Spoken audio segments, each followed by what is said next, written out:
Existe un término que se llama la famosa triada diagnóstica de Whipple, muy antigua, en 1938. Uno, aparición de síntomas autonómicos o neuroglicopénicos, un nivel de bajo de glucemia y mejoría sintomática a la administración de hidratos de carbono. ¿No? Es una histórica, una definición histórica, pues bueno, que lo sepa. La hipoglicemia se define como cualquier episodio de concentración plasmática de glucosa anormalmente baja, con o sin síntomas, en que el individuo se expone a un daño. Esa es una definición más moderna. Lo que pusimos en la clase anterior, ¿no? Una clasificación de hipoglicemia según el ADA. Está publicado ahí. Ven que hay varios niveles. En nivel 1, ¿no? Va de 70 a 54. Incluso para que tengan una idea, la glucosa puede estar en 70, 60, 70. El paciente no tiene síntomas, pero ya por dentro se está activando los mecanismos de defensa contra la hipoglicemia. Ojo, también ese concepto tengan claro. Ahora, ¿cuál es la clínica de la hipoglicemia? Son de dos tipos. Hay la neurogénica o autonómica y la neuroglicopénica o neuroglucopénica. La neurogénica autonómica incluye la activación de la médula adrenal. La médula, sabemos que la glándula suprarrenal tiene corteza y médula. En la corteza se produce cortisol, dihidroestrona, aldosterona. Pero en la médula se producen catecolaminas. ¿Cuáles son? Epinefrina y norepinefrina principalmente. El sistema nervioso simpático, norepinefrina, aceticolina, y el sistema nervioso parasimpático, aceticolina. Es decir, los síntomas neurogénicos autonómicos son a través de las catecolaminas. O sea, que es la médula adrenal. Del sistema nervioso simpático y el parasimpático. Por lo tanto, la sintomatología neurogénica mediada por acetilcolina, por ejemplo, colinérgicos, incluye diaforesis, hambre y parestesias. Diaforesis, hambre y parestesias. La diaforesis es originada por la liberación de acetilcolina de la neurona postganglional simpática. Ya, son síntomas de hipoglicemia. La sintomatología adrenérgica mediada por catecolaminas, que se llaman adrenérgicos, incluye temblor, palpitaciones, ansiedad, taquicardia, incremento en la presión arterial sistólica. Es decir, todos estos síntomas son los síntomas autonómicos o neurogénicos. Y los por neuroglicopenia, que se refiere al sistema nervioso central, alteración del estado mental, todos los grados de trastorno sensorio, confusión, zumbido de oído, dificultad para razonar, convulsiones, coma y muerte. Puede existir focalización. El concepto antiguo decía, no, que el metabólico no puse focalización. No, sí. Hay casos en que te puse focalización que se confunde con un accidente cerebrovascular. ¿Por qué? Porque hay zonas del cerebro que son sensibles a la falta de oxígeno o falta de glucosa. Entonces, cuando falta glucosa, se activa ese foco y hace como una convulsión incluso. ¿Correcto?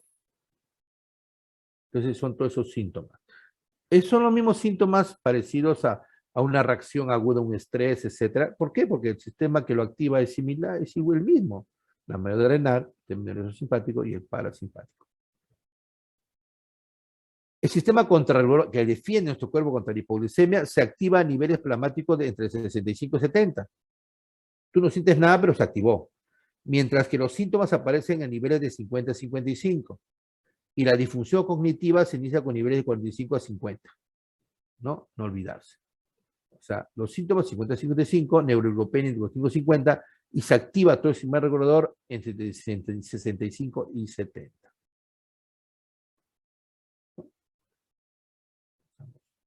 Pasamos. Ahora, vamos a tener unos conceptos claves para ver cómo, ya sabemos la clínica, los síntomas, pero vamos a ver sobre qué subyace.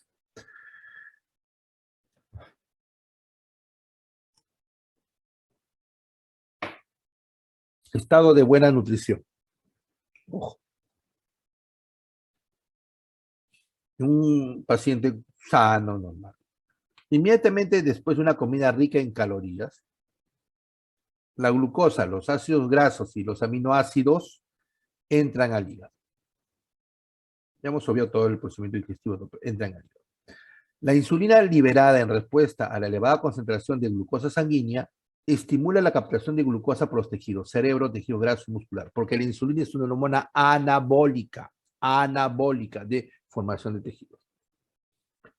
En el hígado, el exceso de glucosa se oxida a acetilcoenzima A, que se utiliza para sintetizar ácidos grasos para su exportación en las BLD de los tejidos grasos muscular en forma de triglicéridos. En otras palabras, el exceso de glucosa, el cuerpo, como no lo va a utilizar, lo convierte en triglicéridos, como almacén, para almacenar. O sea, por eso es que dijimos que en un paciente diabético pensado va de la mano la glucosa con los triglicéridos, porque tiene tanta glucosa que el cuerpo lo convierte en triglicéridos para almacenarlo. El NADPH, el NAT, para la síntesis de lípidos se obtiene de la oxidación de la glucosa en la ruta de las pentosas fosfato, concepto bioquímico. Los aminoácidos en exceso se convierten en piruvato acetilcoenzima A, que también se utiliza en de lípidos. Es decir, los aminoácidos también el cuerpo los convierte en reserva, en grasa. Las grasas de la dieta se transportan a través del sistema linfático en forma de kilomicrones. El kilomicrón tiene un 90% de ácidos grasos, de triglicéridos, de ácidos grasos, desde el intestino a los tejidos muscular y graso. ¿No? Entonces, lo que sucede. Entonces, el paciente, ¿no? El hígado es una fábrica, ¿no? Que convierte exceso de glucosa en triglicéridos, exceso de aminoácidos en triglicéridos. ¿Qué sucede cuando la persona hace un ayuno? Es decir, deja de comer. Por ejemplo, usted que se va a reunir después de 20 años ahí, ¿no? Y la clásica mujer, no, quiero bajar 10 kilos en una semana, dejo de comer, algo así. Entonces, el paciente cuando hace ayuno, ustedes se han dado percatado, no hace hipoglicemia. No tiene por qué hacer hipoglicemia. ¿Por qué? Si no come, ¿por qué no le baja la glucosa? Por esto. Después de unas cuantas horas sin comer, el hígado se constituye en la principal fuente de glucosa para el cerebro. Primero, degrada el glucógeno, que tiene el glucógeno hepático, lo degrada como glucosa y lo oferta. Eso dura unas horas, puede durar a veces 4, 5, 6, dependiendo de la cantidad de glucógeno que tiene el hígado. Se degrada el glucógeno hepático y la glucosa 1-fosfato producida se convierte en glucosa 6-fosfato y a continuación en glucosa libre, que se libera torrente sanguíneo. En otras palabras, hay una glucogenólisis. Glucogenólisis. El glucógeno hepático pasa a glucosa y la glucosa va al ciclo. Esto dura 4 o 6 horas nomás. Los aminoácidos procedentes de la degradación de proteínas y glicerol de la degradación de los triglicéridos en tejido adiposo se utilizan para la gluconogénesis. Entonces, más o menos es así. Haces ayuno, pasan 4, 5, 6 horas, se consume glucógeno. Pero el hígado sigue produciendo glucosa. ¿De dónde? Ya produce lo que se llama gluconeogénesis. O sea, primero es la glucogenólisis y luego la gluconeogénesis. ¿Y a partir de qué sustancias produce glucosa? Como ven ahí, uno de los aminoácidos. No es de las grasas primero. Por eso cuando uno hace un ayuno prolongado, baja de peso, pero por consumo de los músculos, no de la grasa. Entonces, los aminoácidos principales que utiliza el hígado para la gluconogénesis es la alanina y la glutamina. Entonces, esos aminoácidos el hígado lo utiliza para producir glucosa, gluconogénesis. De ahí viene glicerol. ¿De dónde viene glicerol? Ya pasa más horas de ayuno, ya pasaron 8, 10, 12 horas. Entonces, el cuerpo ya coge las grasas. El tejido adiposo libera degrada los triglicéridos y cuando el triglicérido se degrada, ya acordarse, un glicerol y 3 ácidos grasos libres. Es la lipólisis, libera un glicerol y 3 ácidos grasos libres. Entonces, el glicerol va al hígado y entra a la gluconogénesis, es decir, lo convierte en glucosa.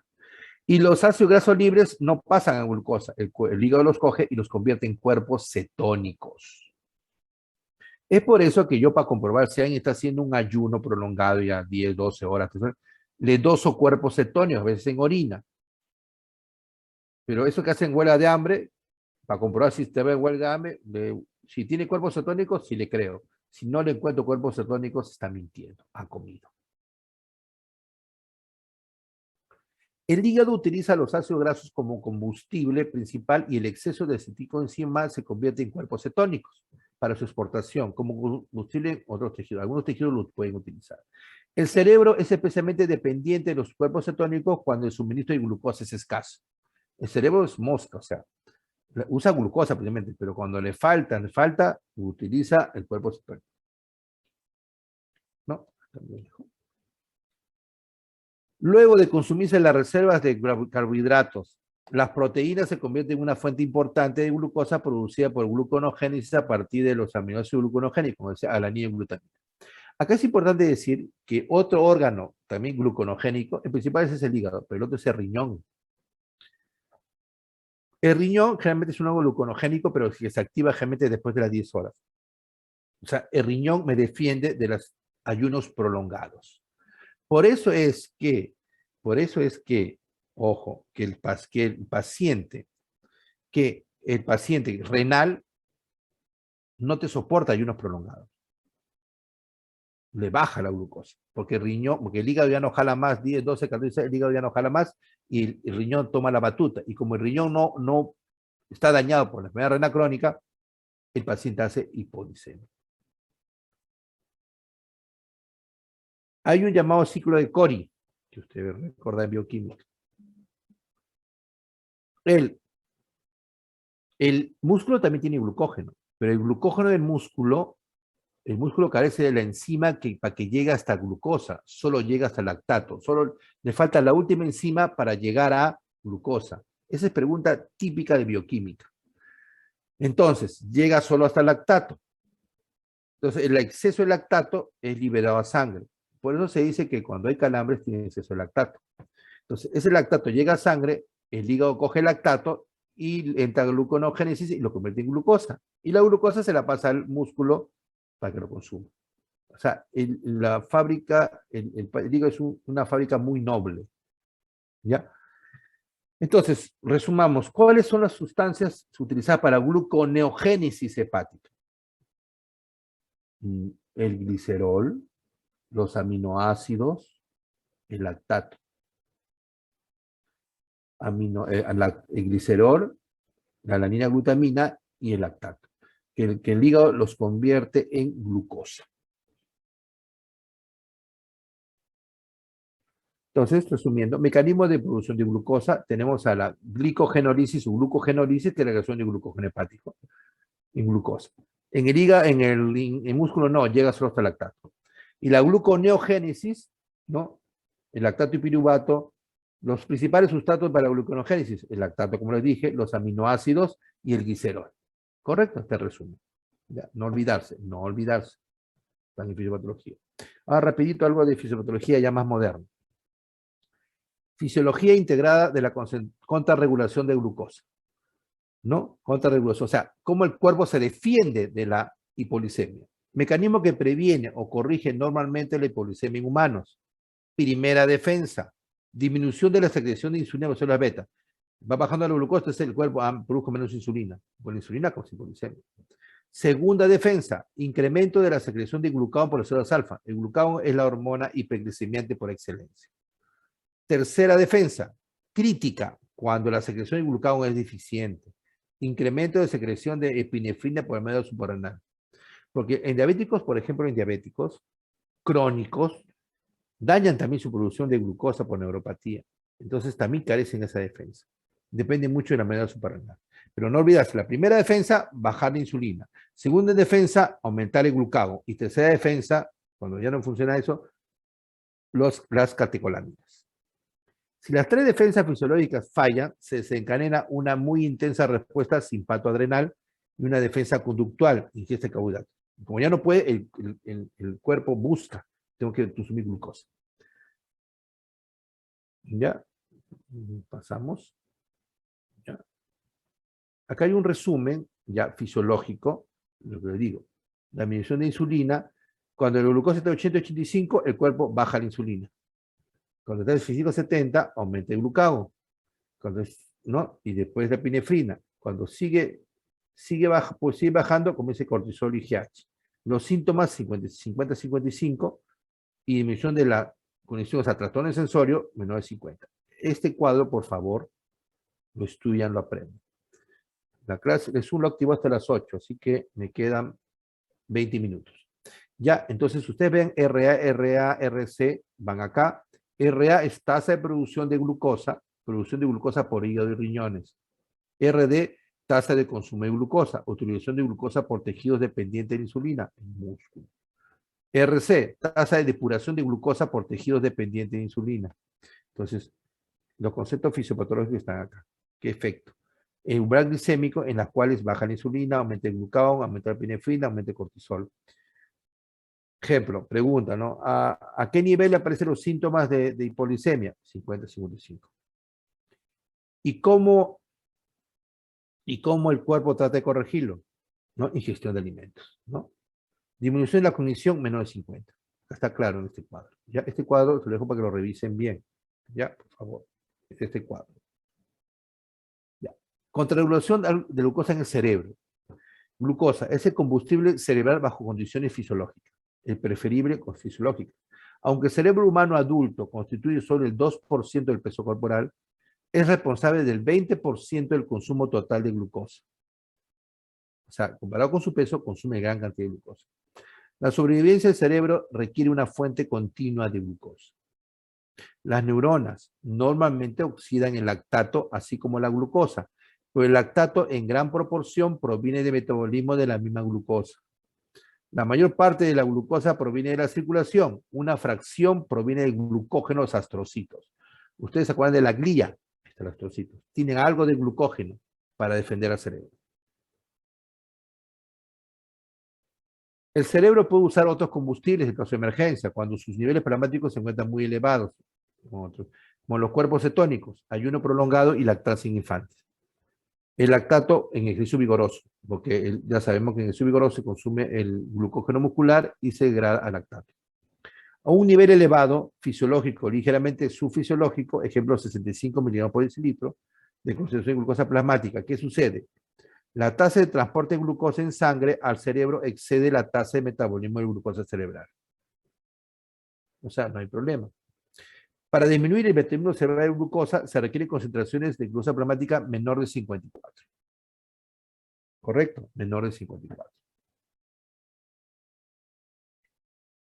Homeostasis de glucosa cerebral. Se mantiene mediante el almacenamiento bajo la forma de glucógeno en los astrocitos y el regreso del exceso hacia la circulación.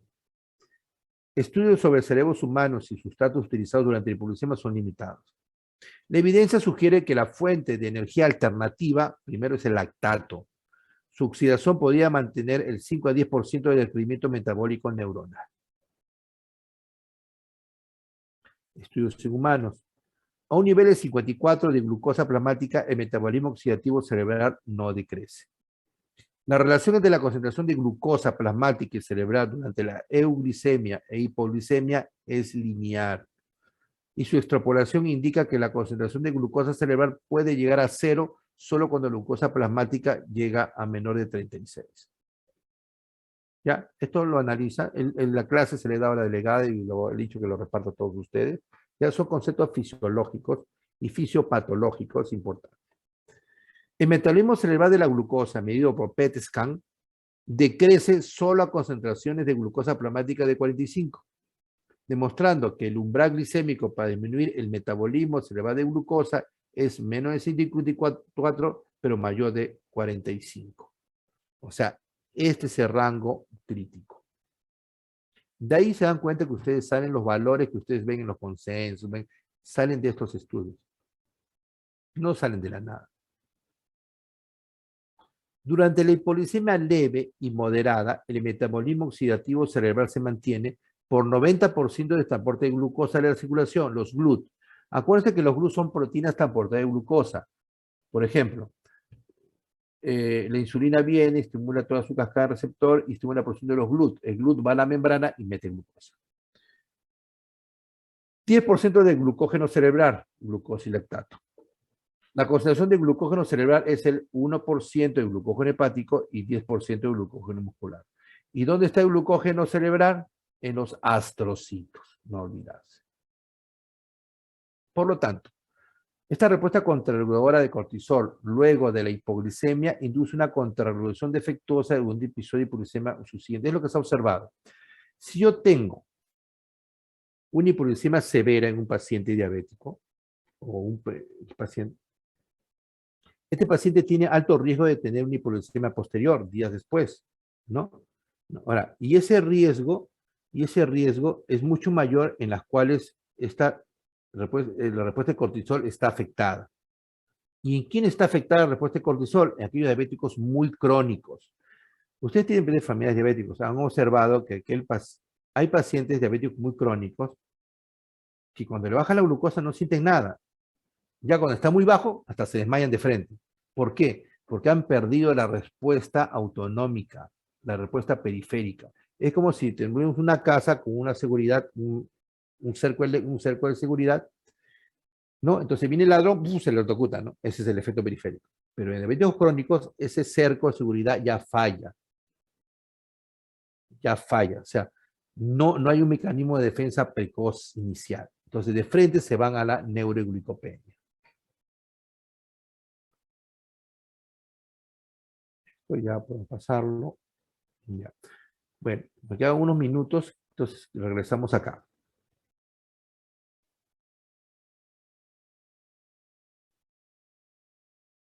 No olvidarse. El mecanismo, o sea, tenemos defensas de hipoglicemia. Primera defensa, no olvidarse, disminución de la insulina. Segunda defensa, incremento de la distribución de glucagón por las células alfa del páncreas. Y tercera defensa, la liberación de las catecolaminas por médula suprarrenal. ¿Correcto? ¿Alguna pregunta hasta acá?